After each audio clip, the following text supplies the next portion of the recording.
We pulled together a lot of fun stuff for this Celebrate Thanksgiving collection as we head into this holiday season, which seems crazy right now. I'm not sure how we got here so fast. It always happens that way. But we put together ideas to make the most of this Thanksgiving family celebration. That there are printables for you to access, there are activity ideas and all sorts of fun stuff there. So I encourage you to go check that out on our website, adorethem.com. But in this video, I want to talk about something important as we head into this holiday season. And that is kind of the fact that your kids don't stop being kids just because it's the holidays.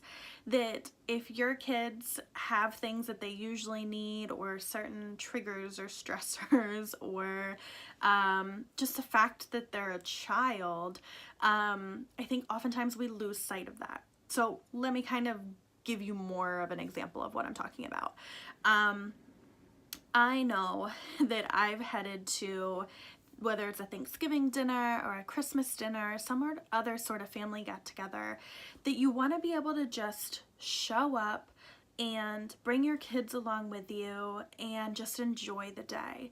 And you're expecting it to feel like a party, that you're expecting everything to just go smoothly. And the fact of the matter is, it's just not really going to happen unless you plan it out.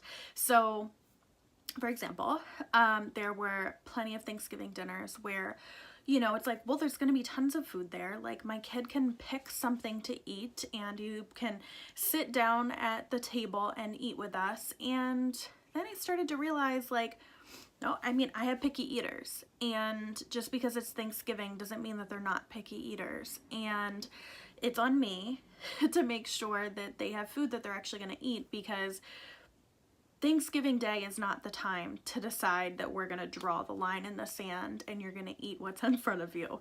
That's work that needs to be done ahead of time. So I forget if it was Thanksgiving or Christmas, but I actually packed my kids food and we went over to this family. It was either a family lunch or a family dinner, and I basically had them a packed lunch. And it worked really well, because they ate and then they weren't grouchy because they were hungry. And they ate, you know, bits and pieces off of the table as well, but at least I knew they had something that they liked, something relatively nutritious, something that was in their bellies. The other piece of it is, a lot of times with these family get-togethers, the kids don't want to sit and eat. They want to play with their cousins, or they want to run around, and, you know, maybe grandma has toys that they don't get to play with very often. And they just want to have fun. So maybe that means, you know, making sure that they eat a lot before you go over. The other piece is, luckily we're kind of out of the nap phase with my two boys, but that's a big factor. If your kid needs a nap on a regular basis, they're going to need a nap on Thanksgiving too. Just because it's a holiday doesn't mean they don't need to follow that routine. So if you, sometimes, you know, you may have to travel to a couple events or family dinners or whatever it might be, that maybe you have lunch at one spot and dinner at another spot, and you need to plan out that day and say, okay, are we going to drive around in a loop for an hour in between, so that we give him or her a chance to nap in the car? Or when I was talking about this with Carissa, she was like, yeah, you know, I pack snacks so that when we load up in the car to go to destination number 2, we can kind of regroup. Everybody can eat their snacks, we can have some quiet downtime, they can, you know, kind of just decompress a little bit, and making sure that you give that space. And that's that other piece of it too, that if you have a kid that is easily overwhelmed by a lot of people, a lot of noise, a lot of chaos, they're gonna be overwhelmed by these get-togethers. The holidays are tough for them. And it was another thing that was hard for me to start saying no to, but it was something important, where there are certain family get-togethers that I started just having to say, no, we can't come, because it wasn't enjoyable for anyone. I spent one Christmas activity, we're at my grandma's house, and we have a lot of cousins, and now the cousins are starting to have, you know, husbands and kids of their own, and a lot of aunts and uncles. It was just a lot of people. And I spent the evening in a back room with Mateo because he couldn't handle it. He was struggling. He was tired. He was overwhelmed. He wanted nothing to do with that party. He just wanted me and quiet. And it was that point of like, why are we forcing this on him? There will come a day now that he's 7 years old, he has learned to be able to cope with it a little bit more. Now we can kind of look at those things again and say, maybe we can do this.